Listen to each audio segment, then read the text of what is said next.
Hello and welcome. This is all the cards on the table.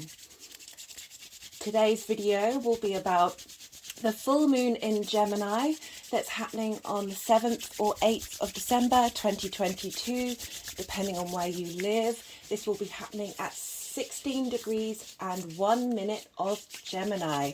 My name's Chloe and I work with astrology, card divination and energy work. As you can see, my hands are moving around right now, and this is independent of my conscious thought. I have many different energies who like to hang out, and they're here to provide collective healing for us all. This reading will be a collective reading. I'll be going through the astrology and the aspects involved to help us understand how the planets are all talking to each other, what the energies mean for us on a collective basis. I'll also be doing a video for the 12 signs, which will break down the astrology more personally depending on your rising sign. Also, if this is too long, I will be putting up a short that will be doing a summary of everything that comes through, and I hope you enjoy what's going to come up. This is quite a kicker of a full moon. We have the moon conjunct Mars. Now, Mars has been in Gemini for some time and will be in Gemini for quite some time longer. Mars has been retrograde for a while, and when this full moon happens will be the midpoint till the end of the retrograde. So hindsight is a wonderful thing. That phrase kept coming up to me about this moon, that we have been working, revisiting, redoing whatever Mars is bringing up for you in whatever house you have in Gemini. We're halfway through the revision. So we have some idea of what Mars is trying to show us by its backward motion, where it is that we need to tweak things, what it is that we truly want. So we shouldn't be surprised by what comes up during this full moon, because it's likely that the themes and topics have come up for you during the retrograde period, but we still have some more time to revisit and go over and really hone in the energy of Mars in the house of Gemini. Sorry, in the sign of Gemini. The fact that the Mars is conjunct the moon is quite beautiful, really. What comes through for me is that this is a reboot of our unconscious drives. So Mars is about our motivation, our passion, our drive. There's a competitive edge to Mars, this aspect of winning when it comes to battle. Not necessarily war, but we face dynamics that involve this kind of motivation energy, and we're seeing Mars being swallowed up by the moon, and being refreshed of the unconscious needs that we have, an emotional headspace that we may wish to clear and, as I said, reboot. But I'm getting a bit ahead of myself. I just want to thank everyone who watches these videos, and everyone who likes, subscribes and leaves comments. And those of you who don't, I really appreciate the interaction with the channel, and I just want to give my thanks to any new viewers who are coming along. And if anything resonates in these videos, do hit the subscribe button and the notification bell so you get alerts of when new videos come out. I do readings for the new and full moon, as well as other astrological major events that happen. I'm looking to find the time to also do collective readings for different types of energy that aren't necessarily astrological. I'm looking forward to that coming up in the future. I also have an Instagram that I keep forgetting to plug. It's quite new. So if you want to check that out, the link is in the description box. I tend to post sort of short things that come up that aren't just linked to the new and full moon, as well as just general things that seem to highlight astrological interactions that make me laugh. Speaking of the description box, please do check that out after watching the video. When I go through to do the timestamps, I revisit everything that I've said and see what else comes up. I also write out the meanings of the crystals and list what cards come up to give a sort of refresher. I also try and put in when the cards come out of the deck while I'm talking, because sometimes I don't always go to the cards straight away, but I've noticed that they tend to pop out at appropriate moments, and that's always interesting to watch. Now, where was I? I got a bit ahead of myself by talking about Mars and the moon. So with a full moon, we have the sun directly opposite the moon. The sun, the moon helps underpin our outward expression of personality that's held by the sun. That is the moon is our instinctive emotional drive.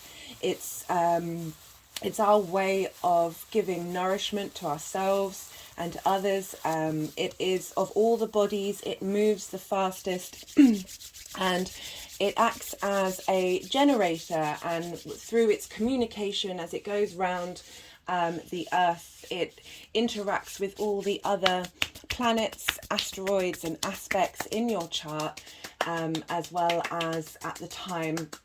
And so it's carrying a lot of information that's being, it's changeable. Our mood is changeable. So we're constantly in flux.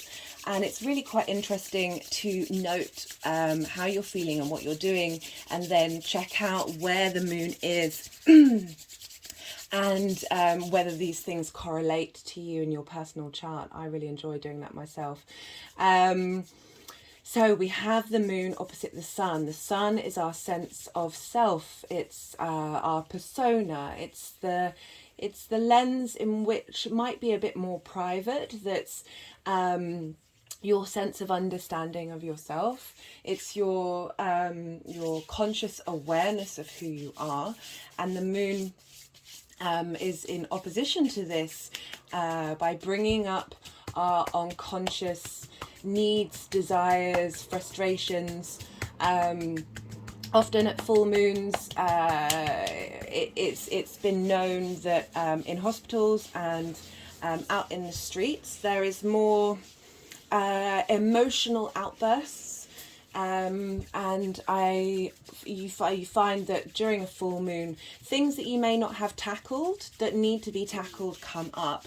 Aspects of yourself and the people around you. So you might not even see it in yourself. You might see it in the people around you and their behavior that causes you to have an emotional response that needs to be looked at. That's another practice that I have around full moons, is I see what comes up in myself and the people around me, and use those pointers for self-exploration and self-evolution. Now, the reason why I talk about this quite strongly right now is because of the conjunction with Mars, and there is the conflict, trauma, action-based drive that Mars can bring. And Mars is traditionally seen as a malefic, that it's not that it's bad, it's just that the energies are more friction based.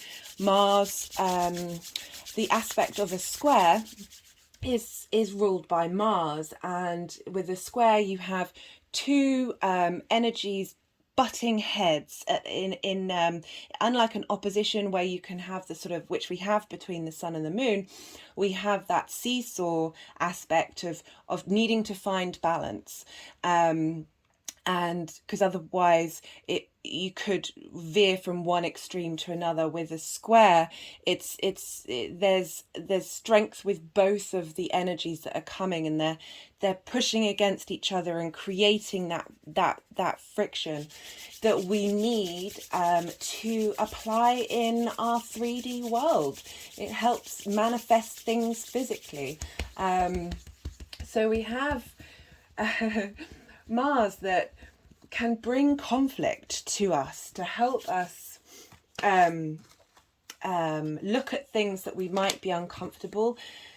Mars, it brings in courage and bravery. You know, it is the god of war, and to go to war and fight for what you believe in, to protect your home, to protect your livelihood, your survival. There's a huge element of needing to be brave and needing to be courageous in order to dive head first into that kind of very brutal conflict where you could lose your life. So even though Mars may bring up things that have friction to them and may make you feel uncomfortable, it's also helping facilitate this ability to look the storm in the eye and charge on through. There's an element of hot-headedness here, being hot-blooded. The iron is said to rule Mars, and we have iron in our blood that helps keep us alive. Mars helps us look at the as I said, the fictitious things in our lives, and helps bring a mirror up to that.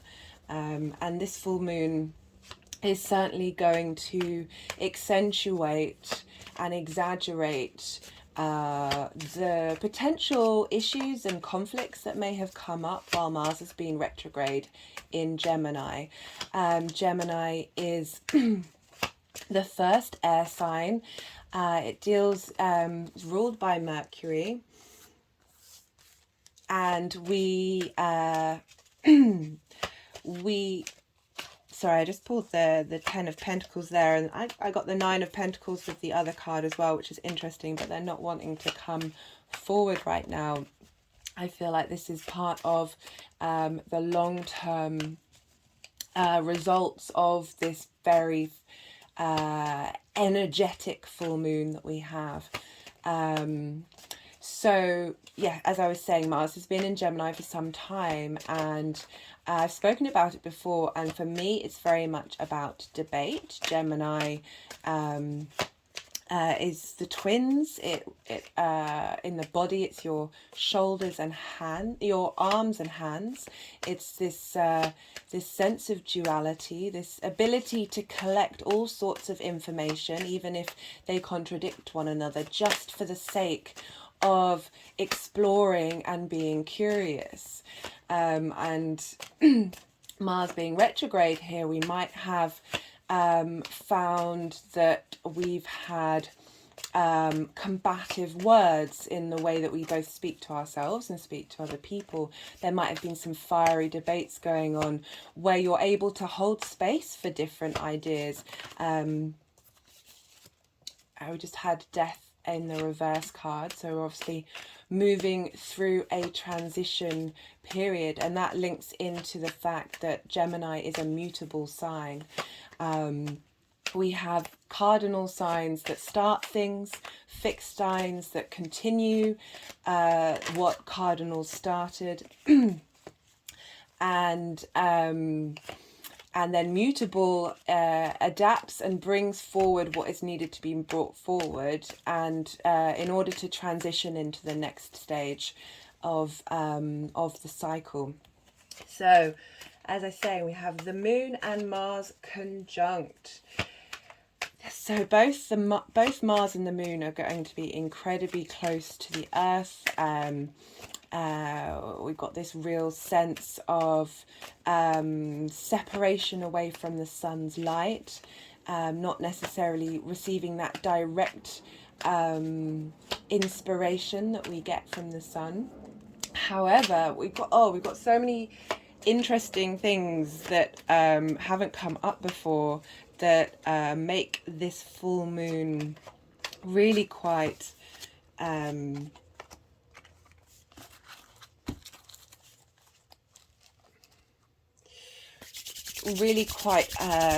sorry, I was just distracted by what the energies wanted me to do with that death card. That are very galactic, very out of the realms of our solar system, very forward-thinking, unique, creative energy we have going on here. I'll get to that later on, but first I should probably talk about the sun, which is in Sagittarius. So we're sort of midway in Sag season. For Sagittarius, it's another mutable sign, but it's a fire sign. It's all about what drives us, and in Sagittarius, it's ruled by Jupiter, which is about our ability to encompass the all, and it's about philosophical beliefs. So it's a big picture. Jupiter is all embracing. It's the biggest planet in our solar system. It could hold all of the other bodies apart from the sun in it. It's capable of inclusion and acceptance. It's often linked to travel and opportunity. Luck is just opportunity that we take advantage of. And so we have this opposition between Mars, the moon, and the sun, which is, the sun is being conscious of, we've been exploring our own philosophical beliefs, are the things that really ground us in how we want to be in general, and how we'd like the world to be in general, or the universe, however far you want to go out. That isn't necessarily looking at the small details. And that's where Gemini comes in. So Gemini, as I said, is ruled by Mercury. Mercury is the messenger of the gods. It's about collecting information and sharing it. Geminis love to share information. Just look at Russell Brand. He's a perfect example of a Gemini sun, and he also has Mercury in Gemini. That we have this duality between big picture and small details, and how do we find balance between these two when we also are involving Mars that's really helping us work out what our motivations and passions and drive are, what makes us get up and go and fight for something. And even if you don't want to link in conflict, what makes you move, what makes you keep in motion and growing and moving forward. All these things are playing together and blending, where the full moon is asking, well, you may receive some insight during this full moon that's showing you that you're in the right direction, or you might receive some wonderful shadow knowledge of highlighting to you what needs to melt away in order for you to bring these oppositions of Gemini and Sagittarius into balance. Like how do you bring your personal philosophies into your day-to-day? So the other card that came out, I can't quite remember when, it was the Two of Wands, but it's in reverse. So it's the Two of Wands upright is dominion over what you're doing. You've explored it all, you've done it all. I should hold this up. So the energies tend to like to do a lot of movements, but I do appreciate that looking at these tarot cards is very helpful. So upright, you see he has the world in his hand, but he's looking out into the sea, the ocean, and there's this aspect of needing to travel outward, having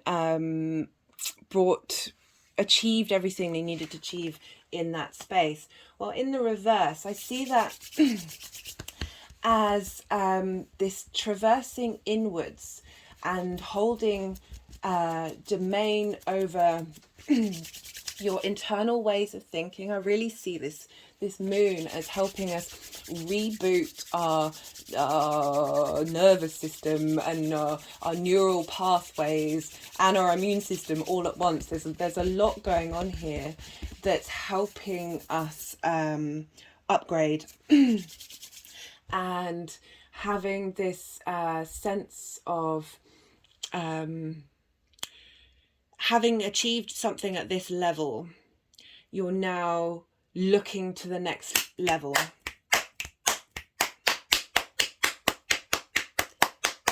Inwardly. I hope you can hear me over the clapping. And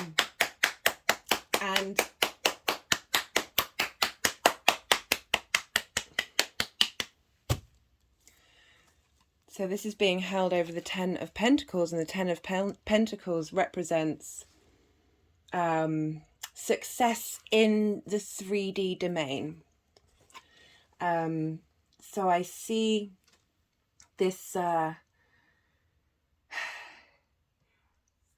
this aspect of authority, this knowing of who we are, helping us then open ourselves up to a new space of being based on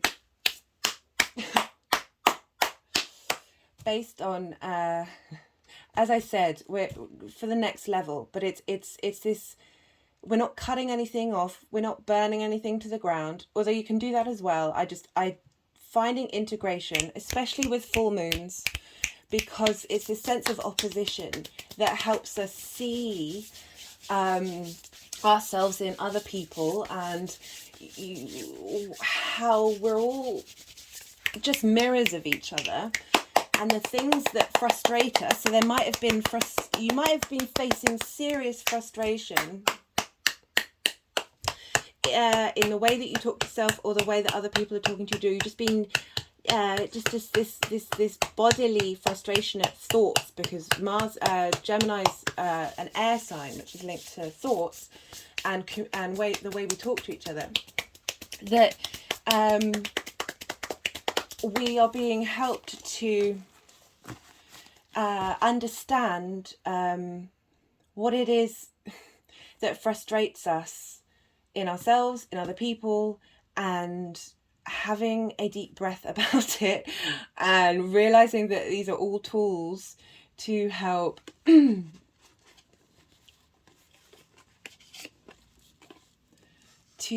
help bring about. So we've got the Death card in reverse. Again, that could also be linked to internal transformation, a new... I keep wanting to say things about... So we've got the Sun. I just don't want to go all over the place, so it's easier for people to follow. We've got the Sun at 16 degrees of Sagittarius. And at 14 degrees of Sagittarius, we have the Great Attractor. We have Venus at 27 degrees of Sagittarius, which is the galactic center. We also have Mars, Mercury, Venus, the Moon, all out of bounds of the Sun. Out of bounds means that on a longitude level, these planets or luminaries are going above or below the boundary that the Sun moves in. So over long periods of time, the Sun, that trajectory that the Sun goes on a regular basis will gradually shift, but that takes a very long time. However, in other planets and the Moon are able to move out of bounds of that, And that's essentially going beyond going beyond what going beyond what we think we're capable of, going outside of the remit of the light giver of our solar system. We are light beings. We receive our information via light, and when planets go, or the moon go outside of this trajectory, they're reaching further beyond our solar system. They are escaping the confines of the sun. And so we've just got a lot of energy that's not limited to the space that we inhabit right now. There's, as I said, there's the great attractor. First, well, there's Venus with the galactic center, and that's the center of our Milky Way. So that's drawing in energy from the center of our Milky Way. And then the great attractor, where the sun is out beyond, way out beyond the Milky Way, that is pulling in, I can't remember how many galaxies it is off the top of my head, but it's really an anomaly that we do not have the rationale for. It's pulling everything towards it. So we're getting some real big universe energy come through in this full moon that is helping us build collectively on, I wanted to say, the word petty kept coming to mind. Like moving, at least embracing the pettiness and understanding that we all have that within us. That sometimes it's the little things that irritate us, that fill us with that hot-blooded motivation to mentally break whatever that is down. But understanding that we're all capable of it. We've all got it. Even though we're getting all this galactic energy, we're still very of Earth, or at least of the human human capacity that we have right now. We signed up for being here. We're here to experience every part of the human condition.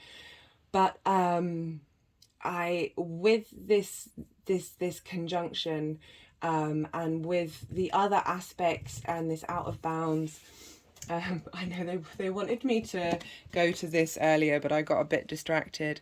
So this is from the Rumi Oracle deck, and I love this image because it's the butterfly, and so often in a lot of traditions, the butterfly is used for a sign of leveling up, because the caterpillar doesn't know it's going to become the butterfly.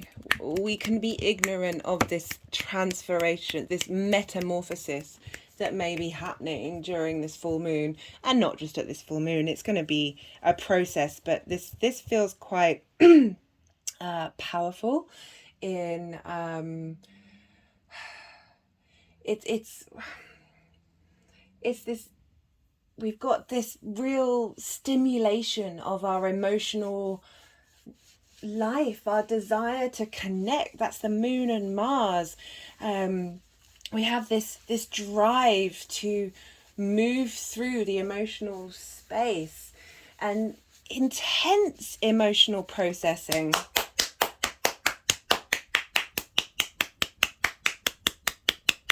This real culmination point that's going to help us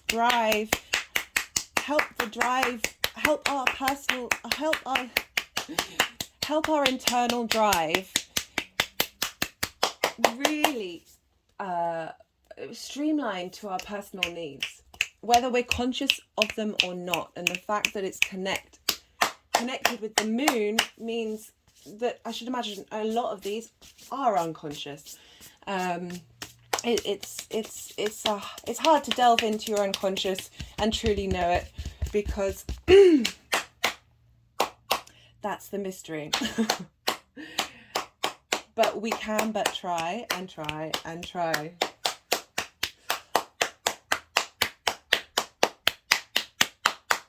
Oh, I don't think the clapping has been as consistent and loud as it has been for this one, but as we've got Mars involved, I am not surprised. Let me just read the poem that comes with this image, and you can see what poetry is coming through from the divine to help us understand what's going on. O lover, leave your lonesome scheming, become mad, become mad. Find yourself in the heart of the flame. Be the moth, be the moth. Cleanse your heart of malice, wash it 7 times, then become brimming with the sacred wine. Be the chalice, be the chalice. Tear away from your ideas of love and burn down this false shelter. Your home is amongst lovers, as in the temple of love, the sole offering worth giving is all of yourself. So it's actually a moth. But a moth still transforms itself and metamorphosizes itself. Now, what I really like about this poem is it's acknowledging the being mad. It's acknowledging the conflict. It's acknowledging the fury that we may feel. And with this Mars energy, I think it would be really cathartic to have a shake. Shake your arms, shake your hands, scream, yell. Just really work up your blood and heat it up and release these tensions through physical movement, because Mars is very much about how we move in a physical way, and that sense of momentum, that it might be a good clearing technique to make that rage, whatever it is that you're feeling that might feel conflicting or uncomfortable, make it really, really, really, really, really, really big, and then release and see what clears in the way of that.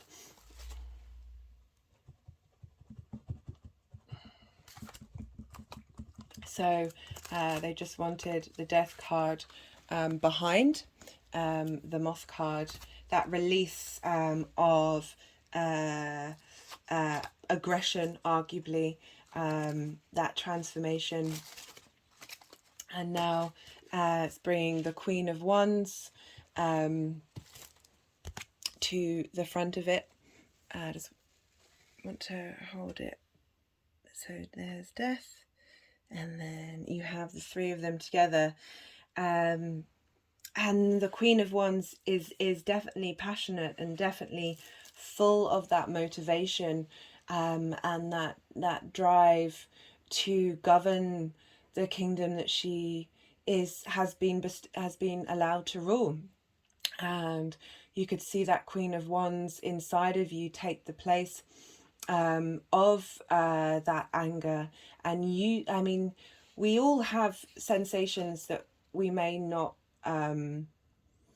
embrace or feel that they are nourishing for us, but within all of those sensations there's always a spark of energy that can be flipped on its head. There's always something that can flip the switch and change the paradigm,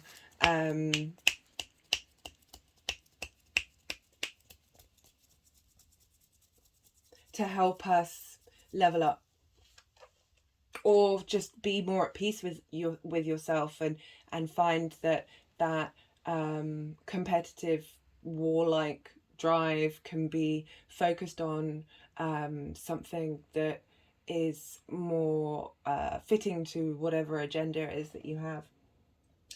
And then again in the poem, it's like, cleanse your heart of malice. And how you then become the chalice, the vessel to receive love. And how our ideas, we may... So the Four of Cups came up earlier, and that's about focusing on what you don't have, and often missing, we don't miss it, but being unaware of what's coming in. So this could be about this transformation over the full moon of, so you see they're looking at the Three Cups but can't see that the Ace of Cups, the new beginning of emotions, is coming in.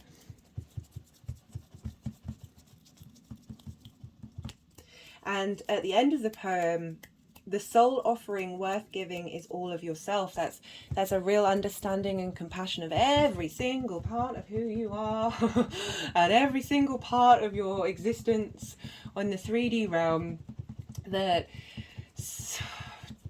just...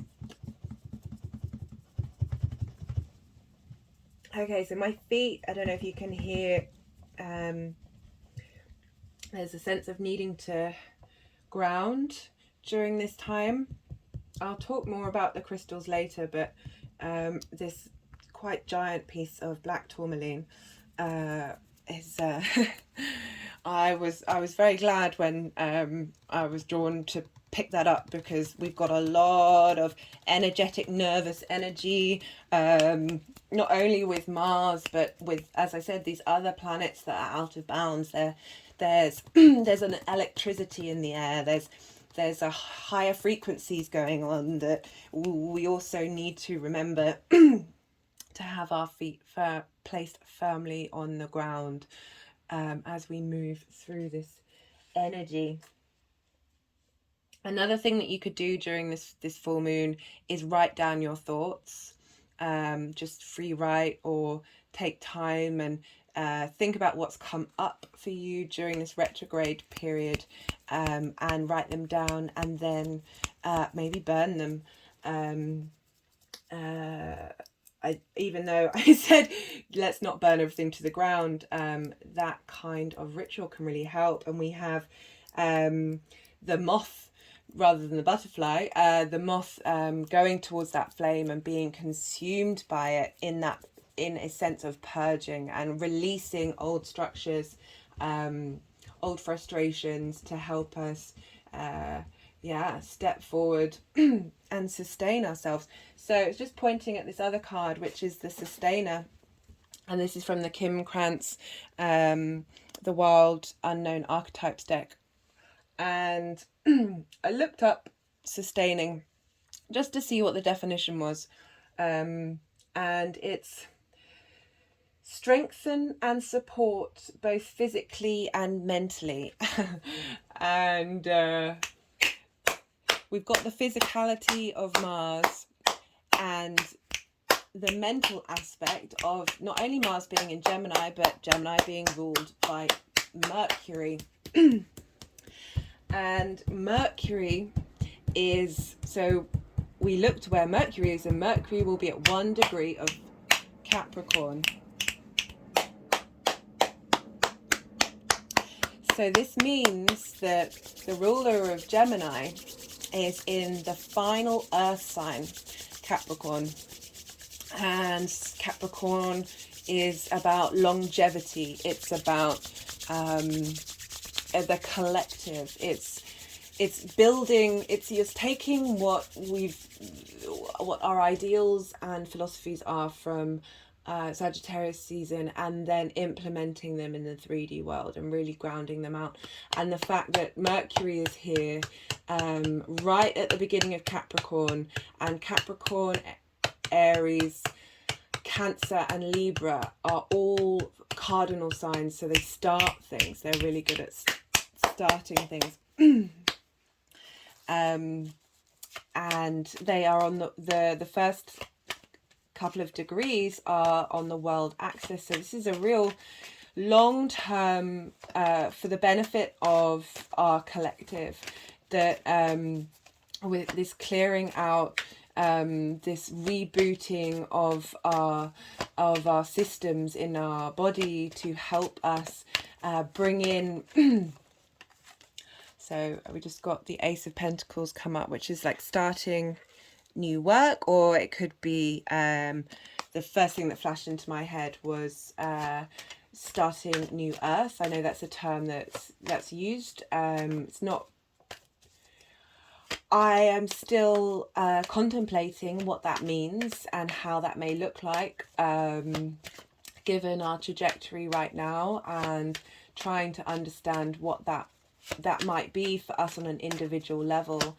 I feel when we all do the inner work and we refocus and reframe the way that we operate, that can help on a collective level that may build into a space that so as I was talking about that building, we've got the sun. That's really lovely. I'm, the jury's still out. I am the biggest cynic and the biggest believer. Right, what was I talking about? Oh, Mercury in Capricorn, and it's also conjunct Venus, which is still in Sagittarius, which, as I said, is on the degree point of the galactic center, which is the center of the Milky Way. It is the axis point of our solar system. So we have Venus at the time, and Venus represents our what pleases us, what moves us, what we like, what we desire, the things that motivate us to bring harmony not only to ourselves but to the people around us. She is really being she's drawing in the energy from the galactic center. That's interesting that the Ten of Swords came up there. I don't know whether it's in reverse or not. Oh, it is in reverse. We keep getting the Ten of Swords in reverse, and both the 9 and 10 of Pentacles. I have a feeling that's come up in quite a few readings recently. This clearing out. I'm trying to think what that links to in terms of. So, before I move on to that, Venus is squaring Jupiter in Pisces. Now, Jupiter rules Sagittarius, so we've got Venus and Jupiter are both what's called benefics. So they're both considered planets that help us out. But they can also not. They're just not the same coolness or heated, friction-based planets compared to Saturn and Mars. And I found this example of Venus square Jupiter, which is making me think about the Ten of Swords. So in reverse, it's when you're moving past this sense of betrayal and separation. So everybody attacking you. So when I was looking up for examples, there is an Irish politician called Sean McBride. And he helped found, or he participated in the early years of the United Nations, the Council of Europe, and Amnesty International. And he had Venus square Jupiter in Sagittarius and Pisces. And he received a Nobel Peace Prize. And I was thinking about what that means. So Venus is harmony and Jupiter is abundance and bringing together. But it's with this aspect of Mars that is this friction. But it's also about materializing in the 3D world. So this fellow who had this aspect was able to manifest the ideas of harmony, peace, and inclusion, as well as looking out for those who can't necessarily look out for themselves, regardless of what you think about those institutions now. At the time, they were holding up a lofty ideal of us all working together. So I just got the Page of Cups as I said that, of bringing in a new space of imagination and emotions. That with this upgrade, with this reboot, with this... Oh, they are like in clapping at the moment. This is helping bring in a new way of looking at your dreams. I feel like with the Page of Cups, it's really asked to like go big or go home with your emotional needs and your dreams and how you imagine those. Like, don't confine yourself to limitations.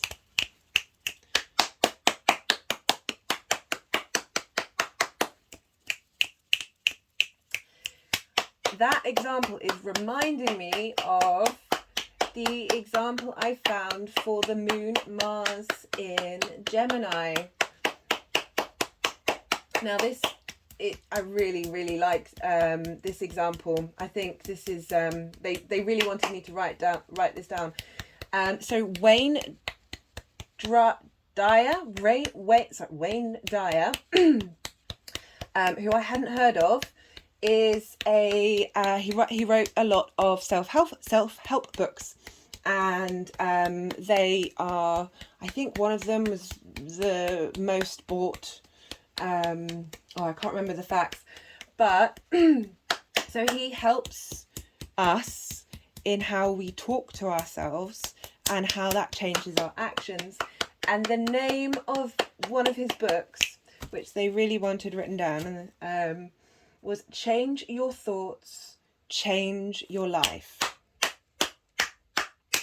Now that's putting a lot of agency on the individual. I feel that we have to hold space for acknowledging that this work can take time, this work takes effort, while also acknowledging that we're not always going to get it. We're not always going to evolve as quickly as we'd like to, and hold compassion for that. But part of me wonders whether we won't need it. This is going to create space for us because of this energy, that everything combined is going to bring in this sense of balance and this new way of the material world, reflecting that. So let me go back to talking about the out of bounds. So as I said, we've got Mars, Mercury, the moon, and Venus all out of bounds. And we have, so when you're out of the bounds when you're out of the boundary of something, you're free to roam, you're free to explore. You're disregarding the rules that you know of. You're going into the unknown. There's this sense of innovation, this pushing the boundaries further. So if you think about, so people who have a lot of out of bounds planets, they can often be, Frida Kahlo has an out of bounds Mars, Ursula Le Guin, an amazing sci-fi author, had an out of bounds moon, and they've all helped push us collectively further out of what we could possibly imagine, made us look at things with different perspectives. Very unique individuals. There's an astrologer who has his Pluto, it's not quite out of bounds, it's nearly out of bounds, and that's Stephen Forrest. and he is part of the evolutionary astrology method, and they focus very strongly on Pluto, and it's helped bring the message of Pluto to us all in a huge way that wasn't there before. This ability so when planets are out of bounds, it depends on how out of bounds they are, but when they're close to the boundary, they're able to look in and see what's going on while remaining separate and individual, and not being confined by social structures, but they're also able to bring new information in to the collective. So this energy really helps propel us forward, and they often are quite successful at creating an alternative system.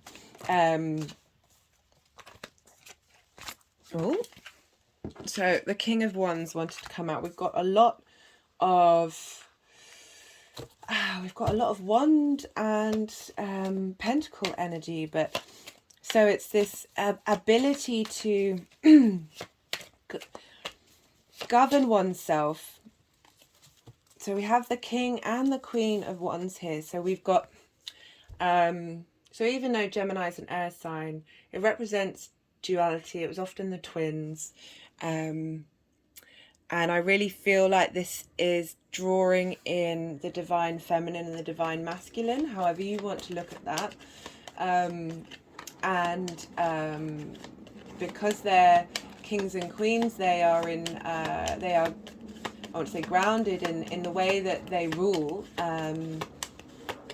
They govern the land that they have. It's been bestowed upon them. And that could be your own internal body.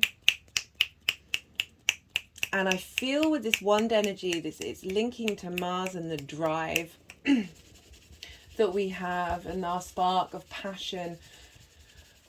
You know, Mars isn't all about war. He's also, you know, about what moves us and what makes us get up and go. And it's nice to see this King and Queen energy coming in, letting us know that what's coming through is has a sense of knowing, even if it is the unknown that we are headed into. This ability to master the passion and use it for good. So I'm completely distracted about where I was. Yeah, so we've got Mercury in the first degree of Capricorn, which is grounded long-term thought processes on how an individual can contribute to society. Conjunct Venus that is helping us, like with that conjunction, with all this fiery, potentially conflicting, rage-inducing energy that might come about with this full moon.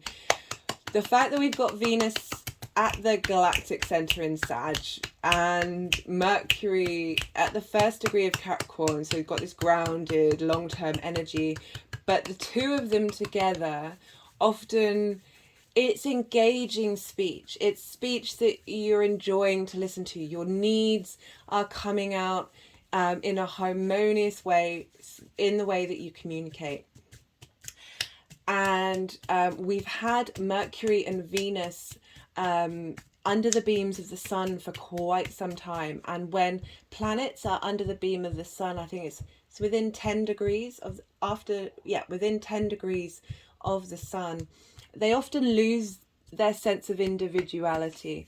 There's a melding with the sun that can mean that what it is that you want to communicate and your needs aren't necessarily as clear as you would like it to be. But now they are free and breezy. They are their own individual energies, more so.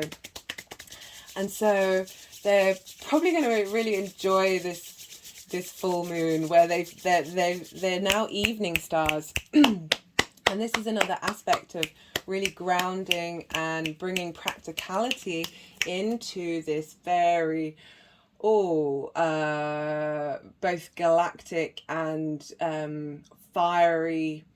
I want to try another word for Mars, because Mars is in an air sign, so it's not necessarily fiery, but we're still getting that hot-blooded energy come through. But evening stars plan a bit more, they take time, they revisit. And we've also got Mars retrograde, so it's still not as direct and driven as it would like to be. There's lots of things that may have been started that haven't been finished. There's this conflictingness, there's conflicting energies of long-term slow and steady, and upgrading quick before we even know it, transformations, and being burnt up in order to come out the other side. And I like the fact that Temperance came out a while ago, and for me Temperance is all about alchemy. It's about finding that balance between being able to see, he's pouring, the angel's pouring liquid between the two cups, and that's about finding the sweet spot of two elements. So it's bringing that duality into the third path.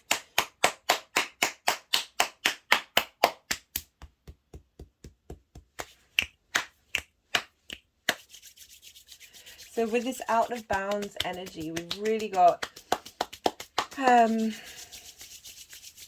sort of maverick, galactic ×3. We've got the out of bounds, we've got the great attractor, and we've got the galactic center, all being present right now. That is reducing limitations. And we've got good emotional intelligence with the moon, with it being out of bounds. We've got the bold and courageous nature of Mars. We've got the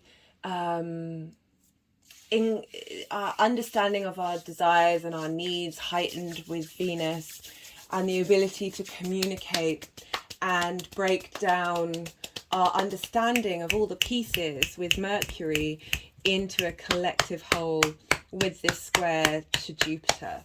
The final aspect that I wanted to talk about was the trine with Saturn between Mars and the moon. So whereas all this energy could feel very frenetic and very, I mean, it still might do. I've been channeling this energy for the past couple of days, and I feel very present, very my mind feels very awake. I have got lots of energy, and yeah, I've personally felt quick responses when I've felt irritation, and being able to navigate through those quickly. And if I respond in a way that I'm not happy with, at the moment I seem quite quick to be able to understand why, and then communicate to the person where I was coming from, but also with that ability to say, look, I'm sorry. And I feel that's really important with all this with this trine to Saturn. It's helping us acknowledge sort of karmic reactions with that Mars and unconscious, and knowing that we hold a lot of patterning and programming that's both individual, linked to our family, linked to our ancestors, linked to the collective, linked to the society, linked to other lives, linked to galactic energy. So this keeps coming up when I talk about Saturn, and this for me implies being given a gift from a figure, and the Wheel of Fortune came out too, from a figure that there's a sense of authority about them, and that's definitely how I see Saturn. That through this trine with Mars, the hot-headedness, the think before you leap attitude that Mars can have is being slowed down, and we're really receiving the benefit from Saturn in helping us be a little more mature in our responses. I know I said before, go and scream, go and shake your limbs, bring some blood around you, but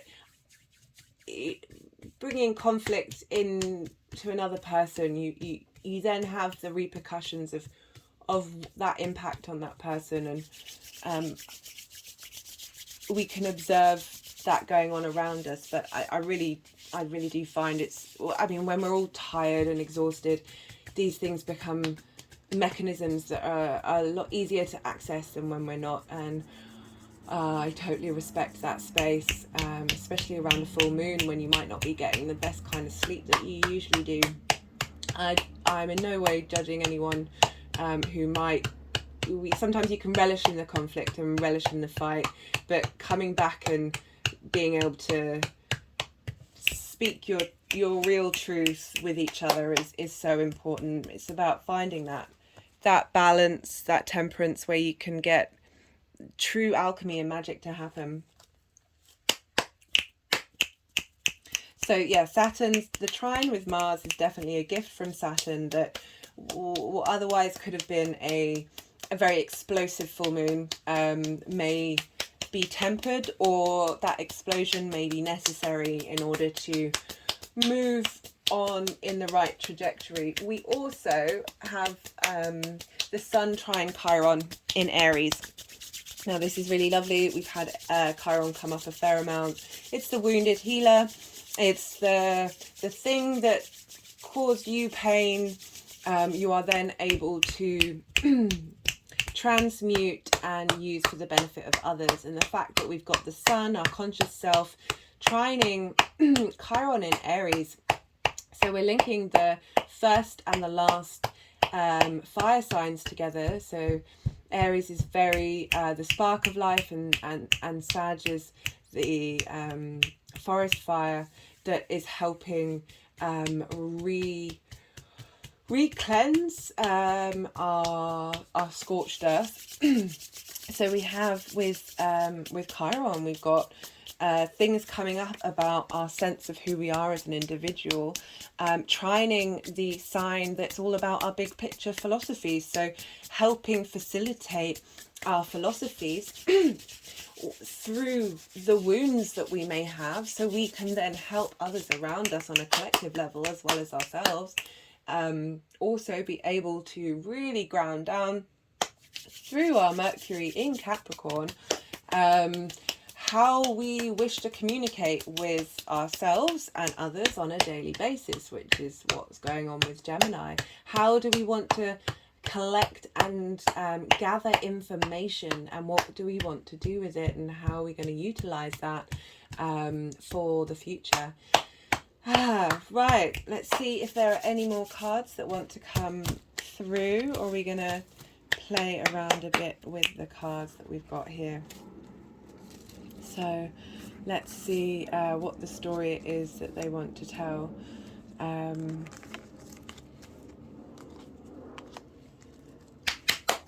Okay, so I don't know if you can quite see. Let me see if I can move the phone. There we go. So that's what's going on there. We've got 2 major arcana, 2 court cards, and the 6 of Pentacles. So the Wheel of Fortune, that means that there's a fated change happening. It's upright. That usually implies that it's of a positive nature. We've got dominion over our passions and our drives, and support from Saturn of receiving the gift of longevity, I feel. Saturn and Mars is about being able to sustain action in a thoughtful way.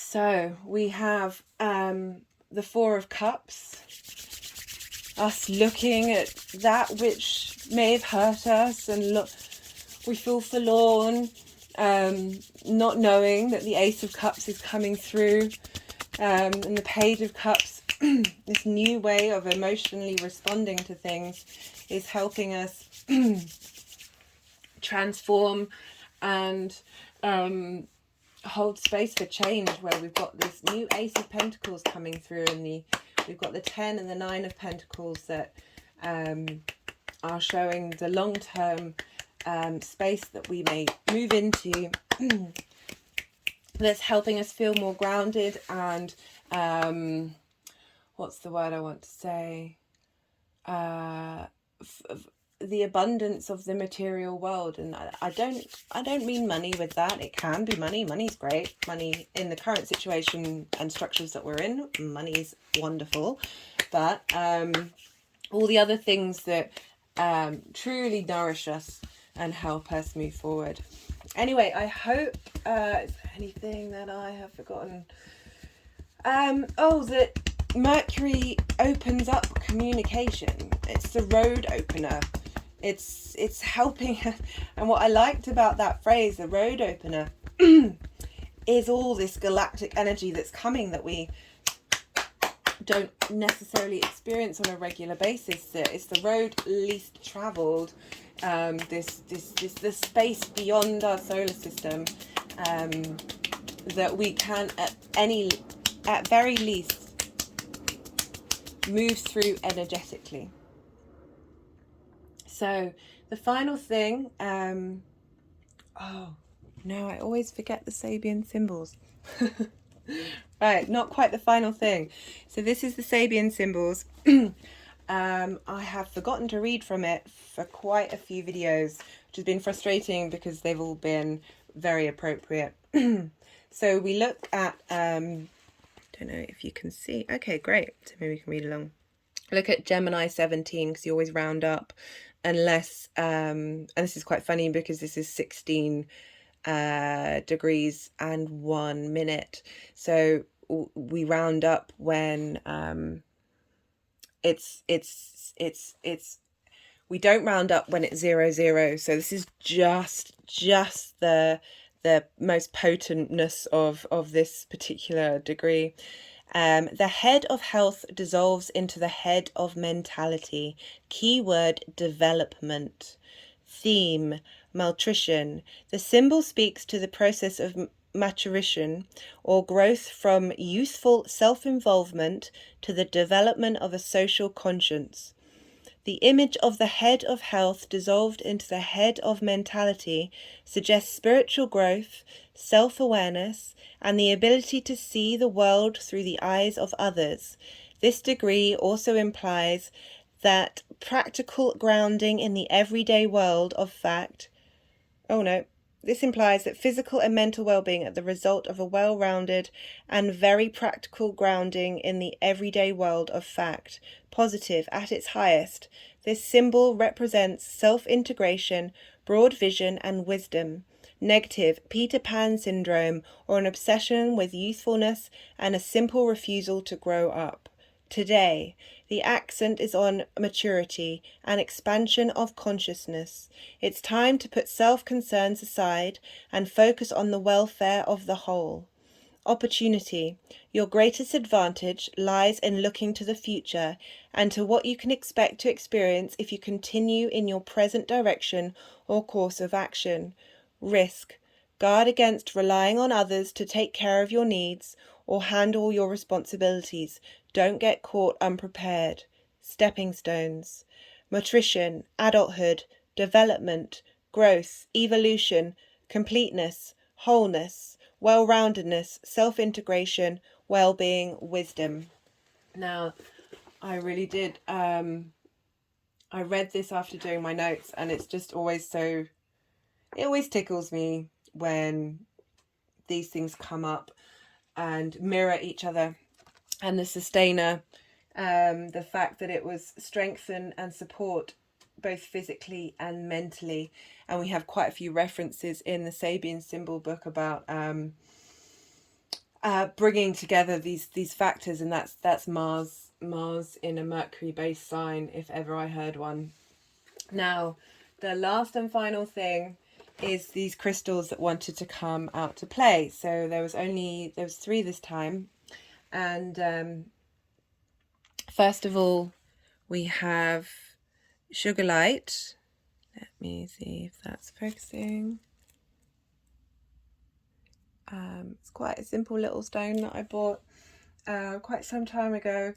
This is the well-being of body and mind. Flows from the crown to the base chakras.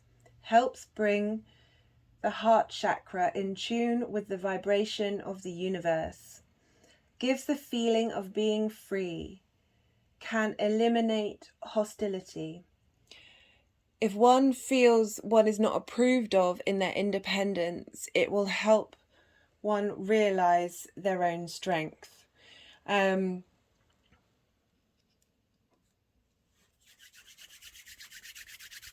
second crystal that wanted to come sit on the altar is this is a shamanic dream quartz. I haven't engaged with this crystal for quite some time.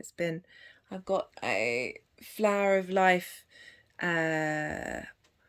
crystal grid that I do for the world. And this was one of the first crystals that I got for myself, and I didn't realize it had this line down the middle, and for me that represented the split nature, the duality, the day and night, and how they are all in one space. And so when the energies reached to pick that up, it did make me chuckle, because I immediately thought of Gemini and the duality and the contrary nature that can come into play with that energy, but how it's all part of the whole. So this enables us to lose ourselves in another world and journey through it. Considering we've got a lot of galactic energy and a lot of out of bounds energy, I'm really grateful that this crystal wanted to come and join us, because I feel like it's helping us facilitate that space. So too with the tourmaline that's with Mika. Let me just put that there. So they want to.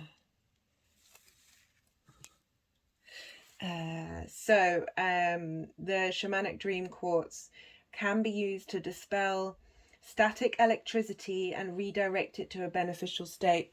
That made me think about the energy that may be coming from the galactic center or the great attractor, that may make us feel quite uncomfortable, actually, because we're not used to this kind of energy, as much as it may be because they're closer into the center of the universe. So arguably the kind of energy that they're putting out is one of a higher vibration, but that still may disturb us and unsettle us in our bodies, especially with this Mars conjunction with the moon. So I'm grateful for these crystals coming together to help facilitate the journey that we're about to go through in the most harmonious way that we could. We also, the black tourmaline, it repels and protects against negativity. It also enhances practicality in creativity. and grounding between the root chakra and the center of the earth. And the Mika or the mica diminishes anger and nervous energy, recognizes contrary characteristics of another, which is also within yourself, and helps eliminates those barriers of separation. I really like the practicality and creativity with the out of bounds planets as big creative energy. We're being bombarded with new ways of thinking outside of the boundaries, or thinking outside of the box, in another way to look at it. And that with that, the Mika is helping us be aware of the mirrors around us, and when we get frustrated with another person, or even, you know, obviously with ourselves, that there are often things that are within us that are irritating to ourselves. It's a very common thing that the things that irritate you in another person are things you do yourself. And so it's a really helpful tool when you do get irritated by someone, is to do a deep dive into understanding where that might come up in you, in yourself, in your day-to-day, and how you can hold compassion both for yourself and that other person, and then make steps to be that person that you think you want to be, that person who is bearing judgment on another person for not being that ideal that you want. And so you embody that ideal. Saturn wanted to let us know that you've got to walk with integrity if you want to. Yeah, many things. Anyway, these are all of the crystals that wanted to come out. I want to give a great thanks to everyone who's paid attention all the way through. I really do appreciate it. I apologize that the cards weren't, sometimes my videos, there aren't that many cards, or the energies don't really want me to spend that much attention on them, and other times they do.